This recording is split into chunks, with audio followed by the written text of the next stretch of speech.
Décomposition de vecteurs. Lorsque 3 points A, B et C sont non alignés, on peut affirmer que le triplet A, AB, AC forme un repère du plan. Voici ce que ça donne sur une figure. Vous avez les 3 points A, B, C. Ils ne sont pas alignés. J'ai tracé les vecteurs AB et AC. Ils forment une base du plan. Et le point A est l'origine du repère A, AB, AC. Donc, pour visualiser mieux ce repère ici, vous pouvez imaginer les deux axes. Donc, le premier axe sera ici, c'est la droite AB.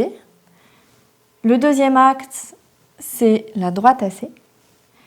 Et les vecteurs de base, et notamment leurs normes, vous donnent les éventuelles graduations que vous pouvez poser sur ces deux axes. Alors, à partir d'un repère de ce type, donc un repère quelconque du plan, il n'a aucune propriété particulière, ce repère. Je peux définir deux choses. Je peux définir les coordonnées d'un point et je peux aussi définir les coordonnées d'un vecteur. Commençons par le point. Soit M un point quelconque du plan. Alors, il existe un unique couple de nombres, x et y, tel que le vecteur AM se décompose en x fois AB plus y fois AC.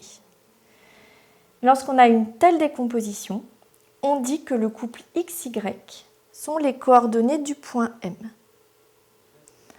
Alors, je sais que ça peut sembler un peu abstrait. On aura un exemple juste en dessous pour visualiser un peu ce qui se passe. Vous avez une définition tout à fait analogue pour les coordonnées, cette fois d'un vecteur et pas d'un point.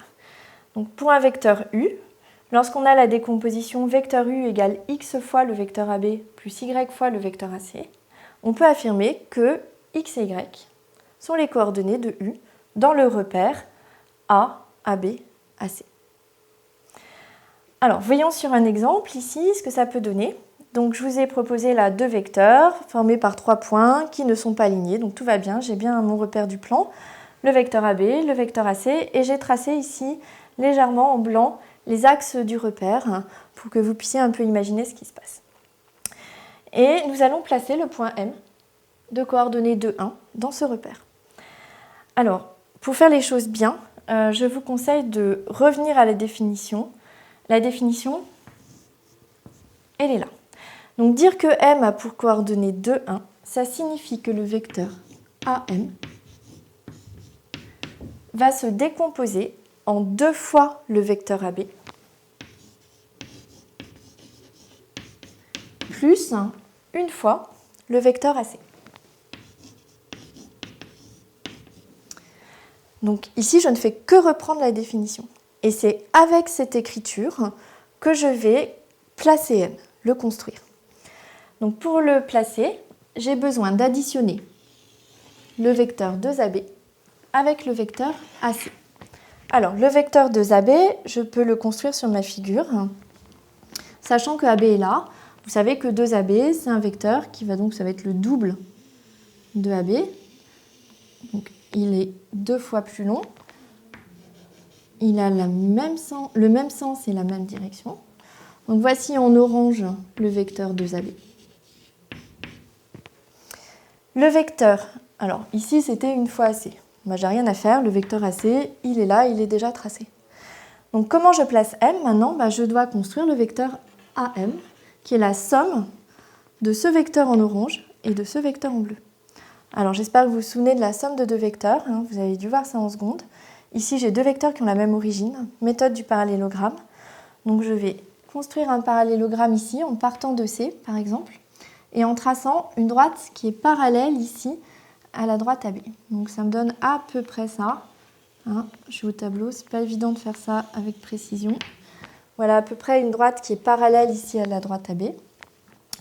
Et puis, même chose, je termine mon parallélogramme en construisant la parallèle AAC, passant par ce point. Donc, quand je trace cette parallèle, j'obtiens à peu près une droite comme ceci.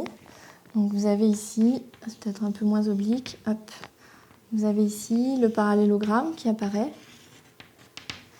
Et donc, dans ce cas-là, le vecteur AM, le vecteur somme, c'est la diagonale Et voilà. Et où se trouve M? À l'extrémité du vecteur que je viens de construire. Donc M est juste là. Voilà. Donc j'ai ici construit le point M dont les coordonnées sont 2 et 1. Retenez bien que du coup pour placer M, vous voyez, c'est pas si simple. Enfin, il faut toujours écrire la relation qui est là, que j'ai obtenue tout simplement grâce à la définition.